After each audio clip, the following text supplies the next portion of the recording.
To Market on Close. I'm Marley Caden. Now it's time for us to discuss commodities, and let's bring in Scott Bauer, the CEO of Prosper Trading Academy, to help us do that. Scott, I want to kick things off this afternoon talking about the dollar. We saw it spike after the tariff news. What are your thoughts on that? It's first off pretty oversold. So RSI is so low that really it was looking for a reason to rally. But sure, the comments from President Trump that he's gonna start announcing, which he did today, some of these tariff raises, that was a good thing for the dollar, more so because some of the other currencies, the euro, the yen, etc., were weaker on that. So it wasn't so much the strength of the dollar as it was weakening of other currencies. And do you think that some of last week's payroll data that we saw, did that have any added support for firming up the dollar? It did, but I think that the more we look into those payrolls, if you looked at it 20 times, you could probably interpret it 20 different ways. So I'm not so sure that the strength there was really as much as when the report first came out. When you broke it down, it didn't seem to be quite as strong.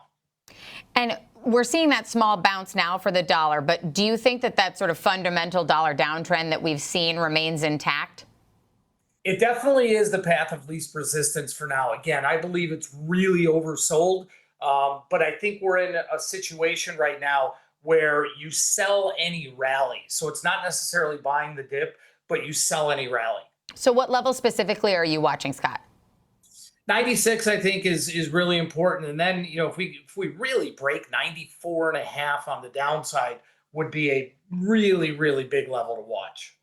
All right, now let's move to gold. We saw gold have a pretty quiet start to the day, then fell to a 1-week low, and then seems to have paired off its losses now as I'm looking at the chart. Thoughts on that movement? Yeah, I mean, precious metals, gold, silver, they were under pressure because of the stronger dollar today.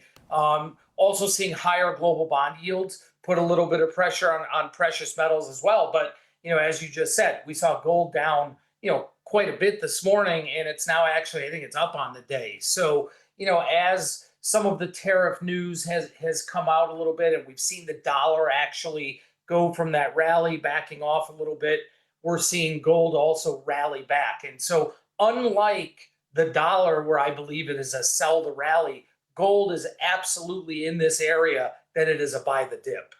And gold is still up more than 25%, despite that drop off this morning. Now, it is in the green right now. As I look right now, we're up 0.2% on the day so far.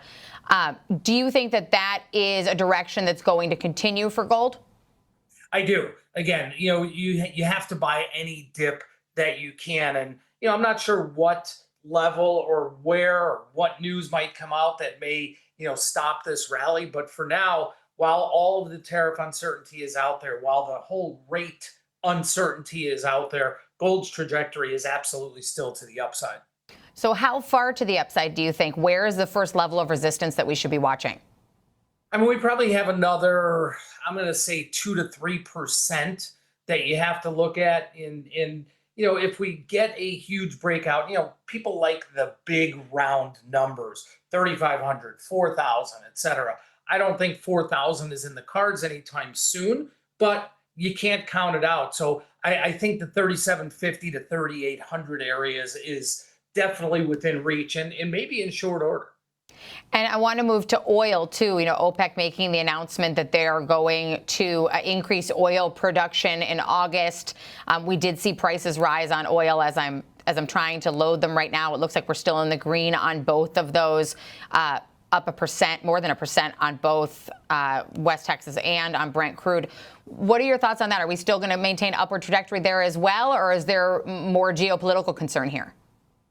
There is some geopolitical concern, but the rally that we're seeing today is twofold. One, the increase that we got from OPEC over the weekend was kind of expected and not as high as it could have been. So even though there's more supply, it's not as bad as we originally thought. And you know what? Demand is finally increasing. Demand worldwide, not just here in the US, but even in China. So that is definitely helping the trajectory to the upside. I have to look at WTI though, and if we get to a 7 handle, and we're not that far away, to me, that is just a real sell, because even though demand is picking up, it's not keeping up in concert with the amount of supply that is also increasing. So I really think that WTI, Brent, that is a sell the rally as well.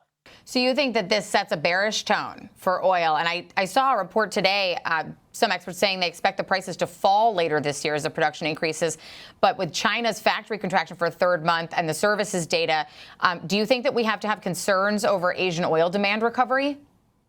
Yeah, we've seen this play out before, and it's been so depressed for such a long time, especially out of China. And we're seeing an uptick now, which the market likes. But I'm not buying into that. I don't think that this little bit of an uptick in demand out of Asia, specifically out of China, I don't think that's going to hold. And once we see those economic numbers continue to be weak, I think that's going to drag down the price of oil. Well, great perspective as always. Thank you so much. That's Scott Bauer from Prosper Trading Academy.